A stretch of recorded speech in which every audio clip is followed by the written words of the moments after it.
Scooter money तीफ। Virajpur नाम के गांव में जडेजा नाम का एक चोर रहता था। वो घरों में छोटे छोटे चोरी करता था। एक दिन वो अपने दोस्त श्याम जो बैंक में काम करता है उससे मिलने आया।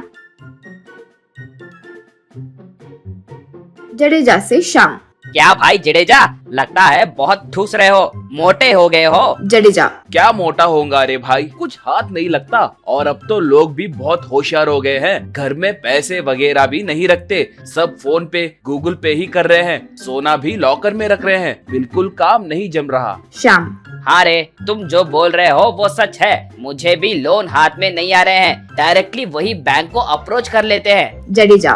तो फिर दोनों की स्थिति एक ही है, इसलिए अगर तुम मेरी मदद कर दोगे तो दोनों को लाभ मिलेगा। क्या कहते हो? श्याम। अरे बताओ ना, मैं तो तैयार ही हूँ। जडेजा। वो कुछ नहीं, देखो जो तुम्हारे बैंक आते हैं वे बड़े बड़े अमाउंट लेकर स्कूटर में जाने वाले लोग होते होंगे ना, उनका इंफॉर्मेशन हमें दे दिए तो बस वे बाहर आए जब तक इंतजाम कर लूंगा कि उनके हाथ से मोबाइल लेकर भाग जाए। तब वो कस्टमर क्या करेगा, फोन के पीछे भागेगा, तब तक चुपचाप वो स्कूटर को साइड कर लूंगा। फिर जो पैसे मिलते हैं उसमें 3 भाग करते हैं, तुम्हारे, मेरे और फोन लेकर भागने वाले का। श्याम। मैं तैयार हूँ रे, कल से शुरू करते हैं, इस गांव के लोगों को लूटते हैं। यूं कहा। फिर अगले दिन शाम के इंफॉर्मेशन सुनने के लिए जडेजा उसका दोस्त अश्विन दोनों वेट कर रहे थे। अब एक आदमी बैंक से बाहर आकर स्कूटर के डिक्की में कैश रखा। फिर अश्विन उसके जेब से फोन खींचकर भागा। वो देखकर कस्टमर अश्विन के पीछे भागने से जडेजा उस स्कूटर को लेकर चले गया। ऐसे रोज तीनों मिलकर किसी न किसी को फंसाकर स्कूटर में मौजूद पैसे चुरा रहे थे।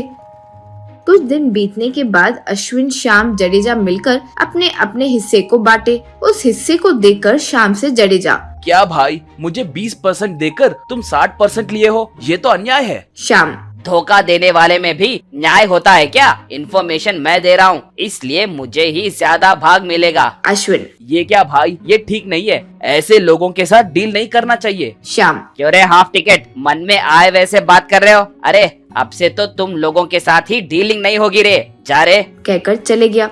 फिर अगले दिन से श्याम अपने आदमियों को खुद सेट करके बैंक के पास चोरी खुद करवाने लगा। वो देखकर एक दिन जडेजा से अश्विन। भाई ये तो और भी अन्याय है, आइडिया लेकर पूरे पैसे चुरा रहा है, हम कुछ और प्लान करें क्या? जडेजा। अरे रहने दे रे बेचारा, अब 4 दिन बैंक में देखने के बाद समझ आया पैसे की जरूरत क्या होगी। वैसे पर्स चुराए तो ठीक है रे, लेकिन बैंक आने वाले लोग के पैसे कुछ भी कारण से होंगे, शादी, अस्पताल में अर्जेंट देने वाले पैसे हो सकते हैं, इसलिए हमें ये सब रोकना होगा। अश्विन। तो फिर ठीक है भाई, अपने पुलिस गब्बर को इन्फॉर्मेशन दे दे तो काफी है। वैसे ये स्कूटर चोर को बहुत ढूंढ रहा है, शाम के बारे में जानते ही उसे पकड़ लेगा। यूं कहा।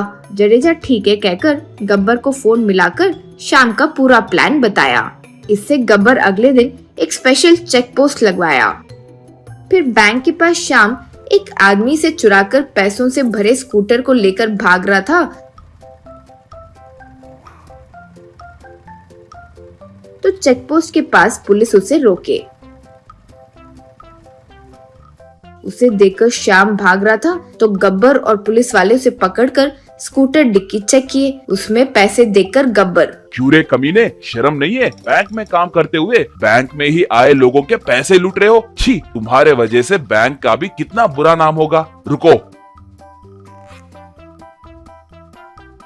कहकर सारे पुलिस वाले मिलकर श्याम को, उसके असिस्टेंट्स को खूब मारे।